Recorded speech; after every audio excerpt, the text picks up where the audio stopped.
Hey, it's Philmeyer. In this video, I'll walk you through my approach and settings for playing Final Fantasy XIV with a controller. My goal is that you'll walk away with an efficient and flexible setup ready to plug in job layouts. Now wait, there are prerequisites.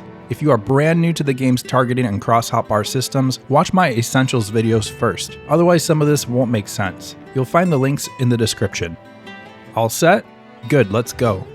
The first thing to do is go into character configuration settings and make sure your control mode toggle is set to controller. This may or may not be the default on the platform you're playing on. Any input device can be used in either mode, but by setting this to controller, we'll be scoping changes to our configuration to be controller mode specific. If you ever want to play primarily with mouse and keyboard, switch this toggle back to mouse mode and set your preferences there. The first major topic is the cross hotbar system. My approach is to divide the cross hotbars into 4 sets of 2.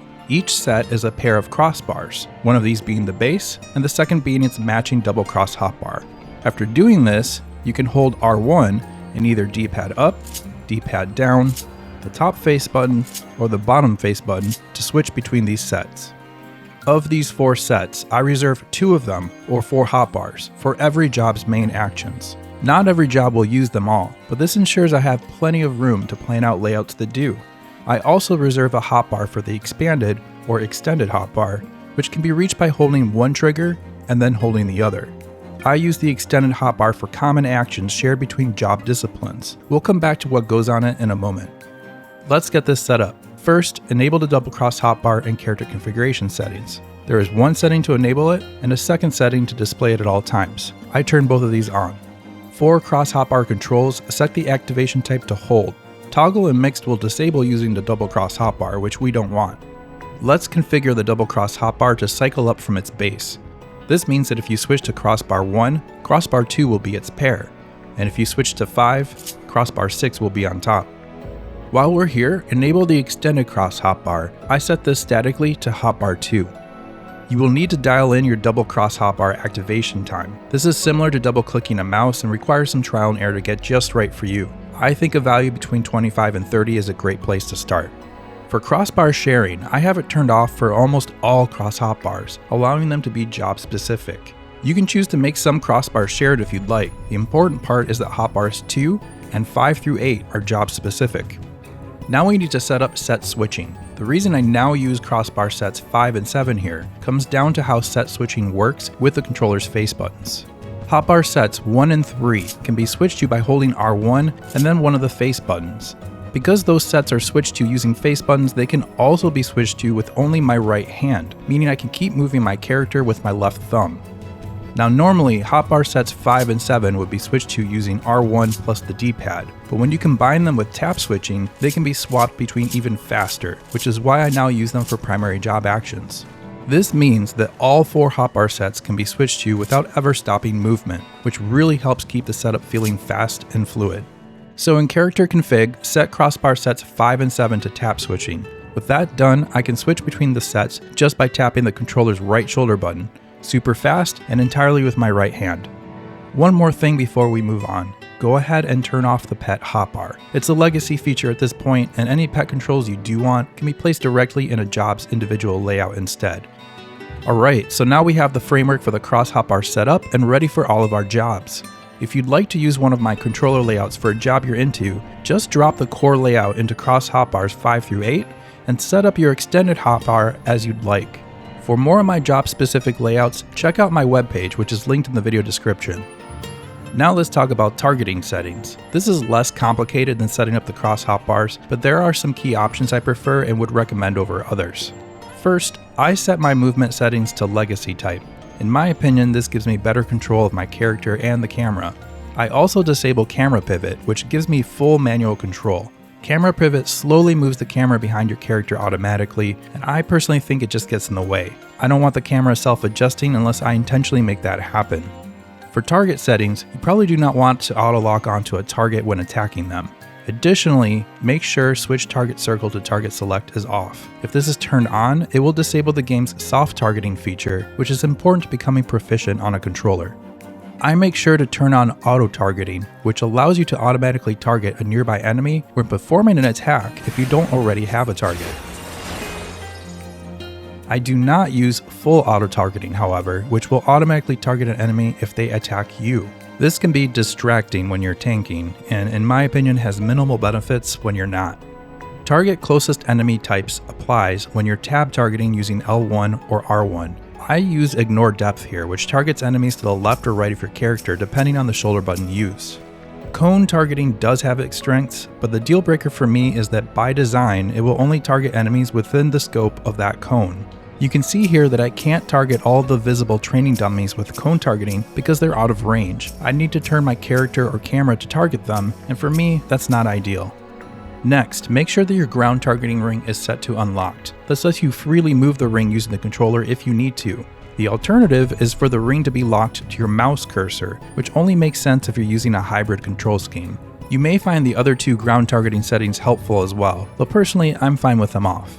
Over on the Filters tab is where we can set up D-pad targeting filters. With the quality of life features the game has added over the last couple of years, I use these less, but they still have their benefits. The main thing I do here is exclude certain target types by default by removing them from both weapon state filters. That way, when I change weapon stance, the target filters will automatically reset.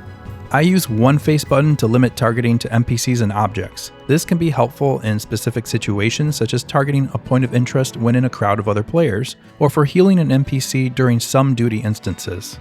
I also keep a filter to do the opposite, letting me target only other players. A third filter allows me to target only enemies, but as I started using tab targeting as my primary method for that, I find that I rarely use this now. Finally, I also reserve one last filter to allow me to target anything. This is here so I'm never boxed in by my filters and can always be sure I can target everything I see. Next, let's get the analog stick buttons set up. If you're using the game's default button mappings, L3 does two things. If you do not have a target, pressing L3 will toggle your weapon stance. If you do have a target, it will toggle camera lock on. R3's default mapping toggles between third and first person camera views. We can already change weapon stance by holding L1 and then pressing R1. That's just baked into the game's controls. And while there are reasons to use first person view, we really don't need it mapped to a dedicated button. So let's repurpose these. We're going to create two macros in slots 98 and 99. These will get mapped to buttons L3 and R3 respectively, assigning sprint and assist targeting to those buttons. Once you have those macros set up, head over to controller button mappings under system configuration. Here you can change stick buttons L3 and R3 to execute those two macros. So now I can press L3 for sprint and R3 for assist targeting. If you'd still like to be able to switch to first person view after making this change, go into your character configuration settings and turn on the option that switches to first person view when you zoom your camera in all the way. As for target lock on, I like to put that on my extended cross hotbar, so let's talk about that next. I divide these expanded controls into half. The left half, or R2 to L2, is used for common field actions. This is also the primary way I open the command panel, which allows for fast access to any actions I keep there. The other half, L2 to R2, is used for common job actions. For combat jobs, I always include limit break, focus targeting, and target lock on. These are the macros I use for those, and where I place them on the extended cross hotbar. I do want to mention that splitting the extended cross hotbar in half like this might not be for everyone and takes a little practice to get used to. If you'd prefer that holding the triggers together always does the same thing regardless of order, you could instead choose to map both sides of the extended cross hotbar the same way. If you've made it this far, thanks for sticking around. Let's finish up with some HUD configuration options that can make a real difference in readability and comfort. One thing I like to do is use standard hotbars to track action cooldowns. This is particularly helpful for skills that may not be shown on your cross hotbars, such as sprint. Get back into character configuration settings and choose to hide unassigned slots and hotbar numbers. This will give us the uncluttered look we're going for. Below these settings, you can choose the layout type for these hotbars. I just use the 12x1 horizontal arrangement. On the next tab, make sure that standard hotbar sharing is turned off for whichever hotbars you'd like to use. This lets them be unique per job, just like your cross hotbars. I use hotbars 5 and 6 for this, and you can see that they are not shared. We can close out of character config, then get into our HUD customization menu. Find the hotbars you'd like to use in the list, then position them on screen however you'd like. Now you can drop actions onto them for better cooldown tracking. Another thing I like to do to reduce screen clutter is hide the names of most other players. With player names left on, there's just a lot of text on screen to filter through. Instead, you can opt to only show player names when you target them, like I'm doing here. To do this, get back into character configuration settings and navigate down to the display name section. For my own name and that of my chocobo, I set the display name setting to when targeted. On the Others tab, I do the same for Alliance members and other player characters. I prefer to have my party members' names always displayed, however. During Alliance raids, this makes it much easier to see who is in my immediate party versus one of the other alliances. The other indicators I like to turn on are character job icons and text colors, which can be found on the General tab. Here, you can choose to turn on one of two icon styles and optionally apply different name colors based on the player's role. I prefer setting the colors to a faded version of their role color. For tanks, I choose a blue, healers get a light green, and DPS gets a very slight red. To make sure DPS players don't look like enemies, I've also changed my engaged enemies color to a light purplish pink. This can be done on the NPCs tab. Alright, now you should be ready to make any further tweaks you prefer and plug in your job layouts. There are many more minor details and options I didn't cover. I wanted to get the important stuff across without putting you to sleep. If you'd prefer to skip this manual setup process and just want to try out my setup or anyone else's for that matter, check out the video linked here in the end card. It will guide you through using FF14's new configuration sharing feature, which lets you use another player's setup quickly just by entering a share code. Thanks for watching, and I'll see you in the next one.